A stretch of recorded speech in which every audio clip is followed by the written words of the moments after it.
তো ভিডিওর প্রথমে দেখাচ্ছে আমাদের নায়িকা রচনা দিদি টাটা সুমো চালাচ্ছে এবং তার সামনে সামনে আমাদের নায়ক প্রসেনজিৎ দাদা একটা প্যাসেঞ্জার নিয়ে যাচ্ছে, কিন্তু কিছুক্ষণ পরে দেখা যাচ্ছে যে আমাদের নায়িকা রচনা দিদি প্রসেনজিৎ দাদার পেছন মেরে দিয়েছে।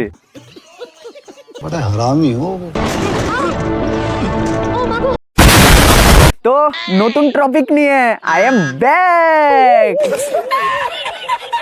তো কেমন আছো সবাই? আশা করি সবাই ভালো আছো। তো ভিডিওতে কি হতে যাচ্ছে সবাই বুঝেই গেছো।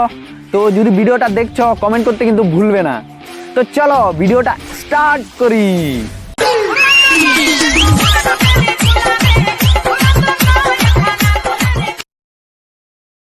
তো দেখা যাচ্ছে আমাদের নায়কের পেছন মেরে দিল রচনা দিদি, মানে এই কি বলে ফেললাম समझ रहे हो? মানে অটোর পেছনে লাগিয়ে অ্যাক্সিডেন্ট করে দিয়েছে। সঙ্গে সঙ্গে অটোটা উল্টে যায়। এদিকে আমাদের নায়িকা রচনা দিদি অ্যাক্সিডেন্ট করে গাড়ি নিয়ে পালাচ্ছে। কি বাবা, এটা কি অ্যাক্সিডেন্ট? গাড়ি উল্টে পড়ে গেছে অথচ প্রসেনজিৎ দাদার কিছু হলো না, কারণ দাদার নায়ক। कुछ भी এদিকে আমাদের নায়ক প্রসেনজিৎ দাদা মহিলাটিকে হসপিটালে না নিয়ে গিয়ে সিধা রচনা দিদির পেছন পেছন চলে যায়।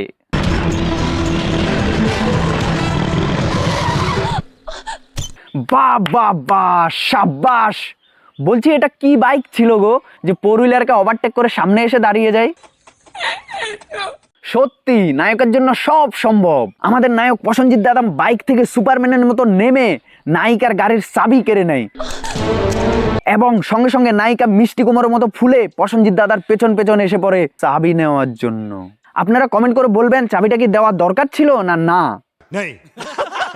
কিন্তু আমাদের নায়ক প্রসেনজিৎ দাদা চাবিটা না দিয়ে সিধা থানায় চলে যায়। এদিকে থানায় গিয়ে দেখছে বড়বাবু ঘুষের টাকা গুনছে, কিন্তু সেটাতে আমাদের নায়ক প্রসেনজিৎ দাদার কিছু আসে যায় না, শুধু তার কেসটা ফাইল করলেই হবে। আমরা একটা ডায়েরি করতে এসেছি। এইদিকে বড়বাবু কেসটা নেয়নি, কারণ আমাদের নায়িকা রচনা দিদি ছিল এমএলএর মেয়ে, তাই এমএলএ প্রদীপ রায়ের মেয়ে ঝিলিক আমার অটোটাকে মারে। তারপর আমাদের নায়ক প্রসেনজিৎ দাদাকে বড়বাবু বলেছে যে কি প্রমাণ আছে তোমাদের গাড়িকে যে ধাক্কা মেরে এরকম অ্যাক্সিডেন্ট করেছে? কোনো প্রমাণ আছে? আমাদের নায়ক প্রসেনজিৎ দাদা প্রমাণ না দিতে পেরে বড়বাবুকে চেয়ার থেকে লাত্তি মেরে ফেলে দেয়। এইবার আমাদের অটো ড্রাইভার নায়ক বড়বাবুকে জিজ্ঞাসা করে তোমাকে যে মেরেছি এটার কি প্রমাণ? আমি যে আপনাকে চড় মেরেছি তার কোনো প্রমাণ দেখাতে পারবেন আপনি? বাও, শট শট। সাব্বাস বেটা। বলছি না নায়ক সব করতে পারে। ঠিক বলেছো। এইদিকে দেখা গিয়েছে আমাদের নায়ক নায়িকাকে নিয়ে ডেটে গিয়েছে একটা রেস্টুরেন্টে।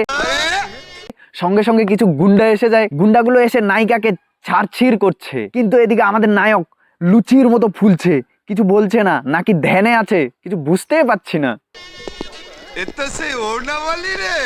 এদিকে ছাড়ছিড় করে গুন্ডারা মেয়েটির স্কার্ফ নিয়ে যাচ্ছে, কিন্তু এখনো আমাদের হিরো প্রসেনজিৎ দাদা ফুলছে লুচির মতো ফুলছে।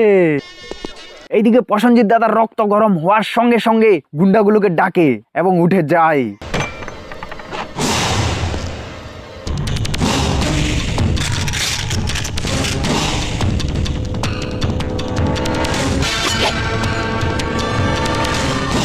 ওরে বাবা, এত কিছু!